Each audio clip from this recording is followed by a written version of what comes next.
Thank you for joining Wars of the Roses as we continue with part 11, King Solomon's Temple, of the Origin of Freemasonry and Knights Templar by John Bennett. King Solomon's Temple.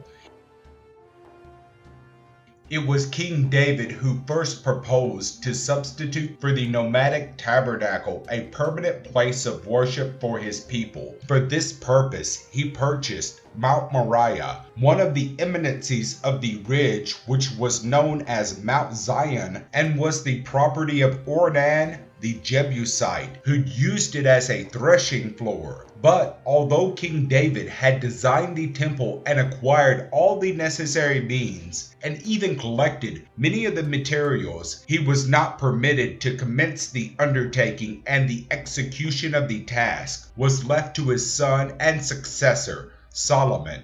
Accordingly, that monarch laid the foundation of the edifice in the 4th year of his reign, 1012 BC, and with the assistance of his friend and ally, Hiram, king of Tyre, completed it in about 7 years and a half, dedicating it to the service of the Most High in the year 1004 BC. This was the year of the world 3000 according to Hebrew chronology. And although there has been much difference among the chronologists in relation to the precise date, this is the one that has been generally accepted, and it is therefore adopted by Masons in their calculations of different epochs.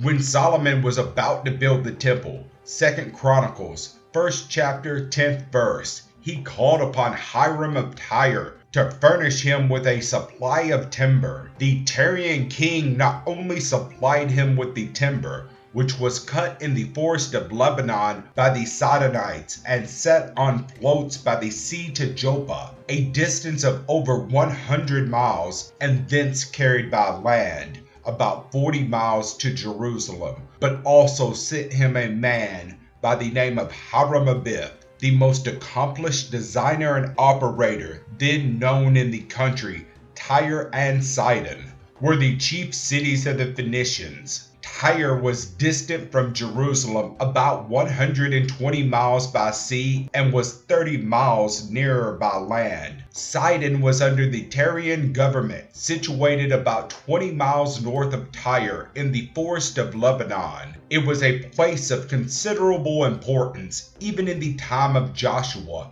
1451 BC, who succeeded Moses and who spoke of it as Great Sidon. Hence it is evident that the Phoenicians were far advanced in the arts of life when the Israelites reached the Promised Land. That no confusion might arise, owing to the great number employed, King Solomon selected those of most enlightened minds, religious and zealous in good work, as masters to superintend the workmen, and for overseers of the work he selected men who were skillful in geometry and proportion, and who had been initiated and proved in the mystical learning of the ancient sages. He numbered and classed all the craftsmen, whether natives or foreigners. At the completion of the temple, the Ark of the Covenant was deposited by Solomon in the Sanctum Sanctorum, or Holy of Holies of the temple. It was lost upon the final destruction of the building by the Chaldeans in 588 BC.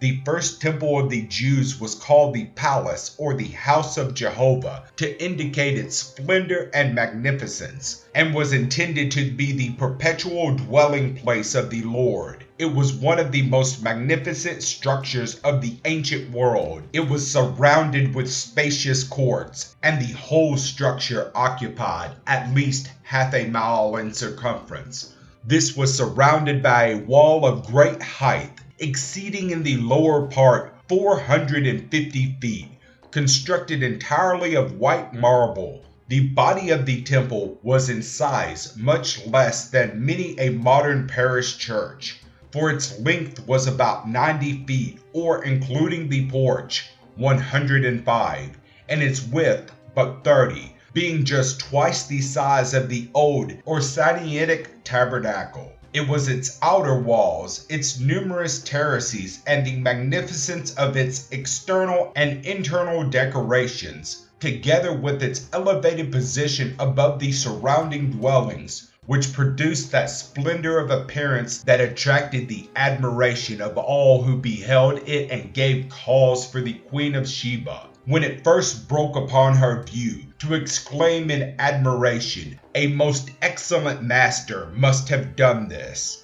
The 12 tribes of Israel were all engaged in its construction, and for its erection David collected more than 4,000 millions of dollars, and 184,600 men were engaged about 7½ years in building it. After its completion, it was dedicated by Solomon with solemn prayer and 7 days of fasting, during which a peace offering of 20,000 oxen and 6 times that number of sheep was made to consume, which the holy fire came down from heaven. Thank you for watching, and please don't forget to share, like, subscribe, and comment. And if you can, please consider donating to Wars of the Rosies. Links to PayPal and Patreon are in the description. Thank you so very much.